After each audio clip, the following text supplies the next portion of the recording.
शाम का वक्त था। हल्की हवा बह रही थी। आसमान में सूरज बस डूबने ही वाला था। अमन अपनी काली बाइक पर अकेला निकल पड़ा था। सड़क सुनसान थी। बस कहीं कहीं पेड़ों की छाया और स्ट्रीट लाइट की मध्यम रोशनी। वो कुछ सोच रहा था, जिंदगी के झमेलों में उलझा हुआ। तभी उसकी नजर सड़क पर पड़ी और उसका दिल जैसे धक से रह गया। सामने से एक लड़की उसकी ओर आ रही थी। कुछ सेकंड लगे उसे पहचानने में, लेकिन फिर उसका चेहरा साफ दिखा।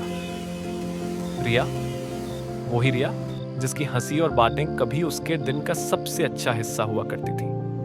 वो भी उसे देख चुकी थी।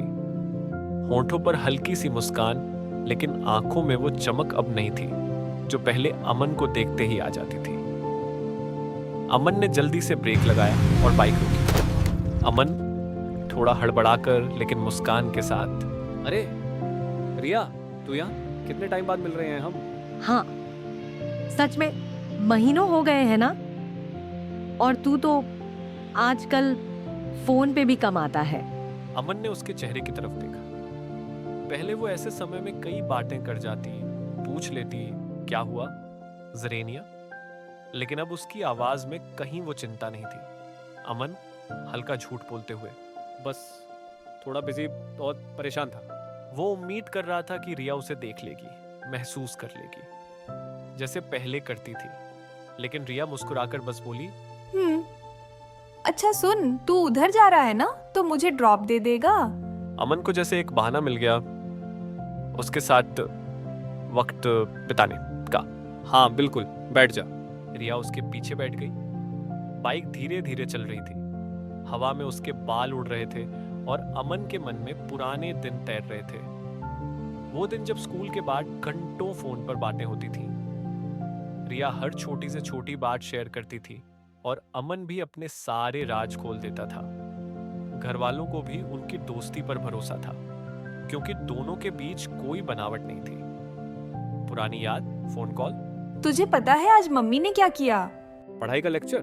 हाँ, और बोल रही थी कि तेरे साथ ज्यादा बात करती हूँ तो ध्यान भटकता है। अरे तो बोल दे कि अमन तेरी केमिस्ट्री समझा रहा था। वाह, और फिर मम्मी बोलेगी कि इसी चक्कर में मैथ्स भूल गई।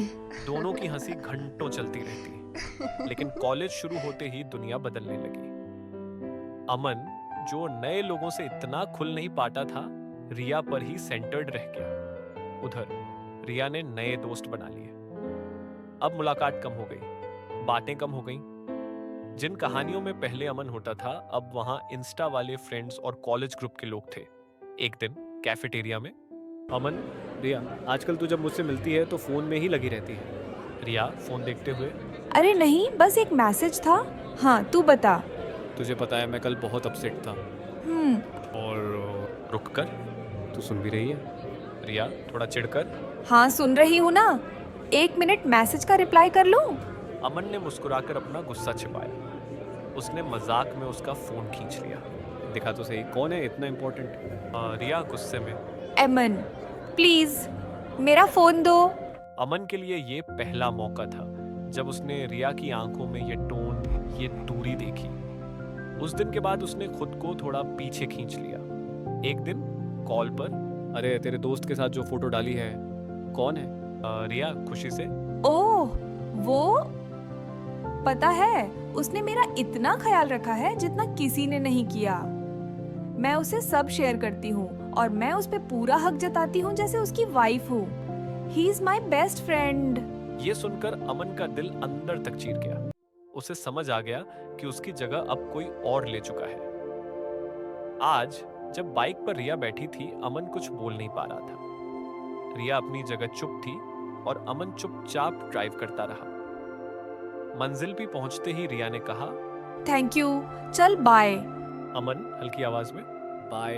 रिया मुड़ी और चली गई। अमन बस उसे दूर जाते हुए देखता रहा। मन में एक ही ख्याल, चुप हो, बात कैसे बढ़ाता, अपना नहीं समझती तो दूरी कैसे घटाता। जी किया सीने से लगा लूं, पर गैर थी, हाथ कैसे लगाता।